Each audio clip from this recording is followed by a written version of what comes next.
Hello and welcome. This is Charlie Fuller, real estate coach and investor with the Dean Graziosi Real Estate Academy.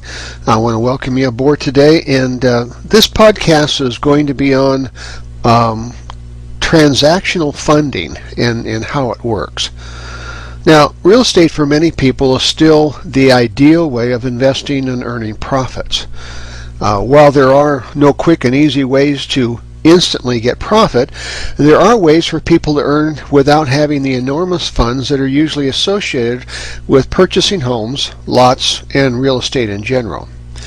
You may have heard of simultaneous closings in your comings and goings in the real estate industry, and how it's helped generate income for people in the past. Now, if you want to get into the activity, here are what you need to know about transactional funding and just how it works. Simultaneous closings. Buying and selling real estate is one of the general and probably the most common ways to make a profit.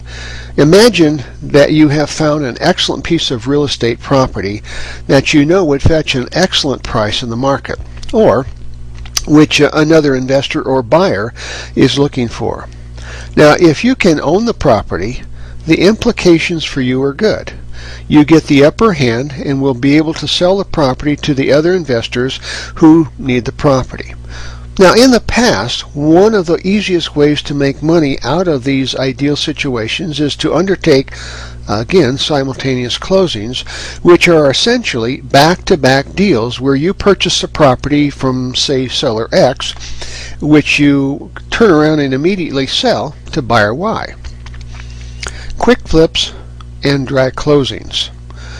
Now, simultaneous closing allow you to earn money without having to shell out your own money, since the property you purchase from seller X is immediately paid for by the funds of buyer Y.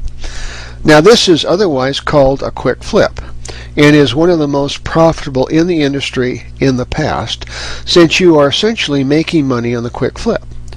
Now, these transactions, which are called dry closings, are one of the ways that the common man and woman has entered into the real estate playing field without having to bear the brunt of the capital usually needed for the real estate dealings, which could amount to as high as several $1,000,000 depending on the type of property that you're looking into.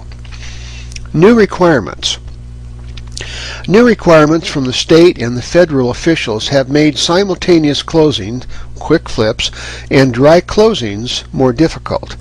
Today, these transactions are not illegal. That's an important point. They're not illegal per se, but are undergoing much more scrutiny than it has faced in the past. What this means is that many title companies today no longer want to undertake the hassle of state and federal assessments and, of course, the investigations, which can take quite some time and which may require more work out of the deal than is necessary. Now, for more people, the question then is, what do you face with the opportunity and the problem of the simultaneous closing? Transactional funding. Now, this is exactly where this transactional funding comes into play.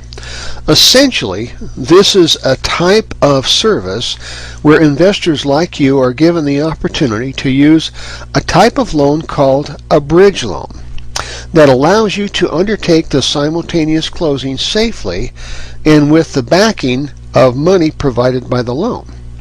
Now, the barrier of scrutinizing federal and state agents are removed, since you are no longer conducting what we call these dry transactions or deals, where money is transferred from the buyer to you and then from you to the seller. With transactional funding and the bridge loan under it, you are already conducting valid closings that give you the opportunity to make money out of the opportunity in the form of simultaneous closing. Funding source. Now, with transactional funding programs, the investor such as you is essentially making use of the funds of the transactional funding company. Now, you may use a transactional funding company's name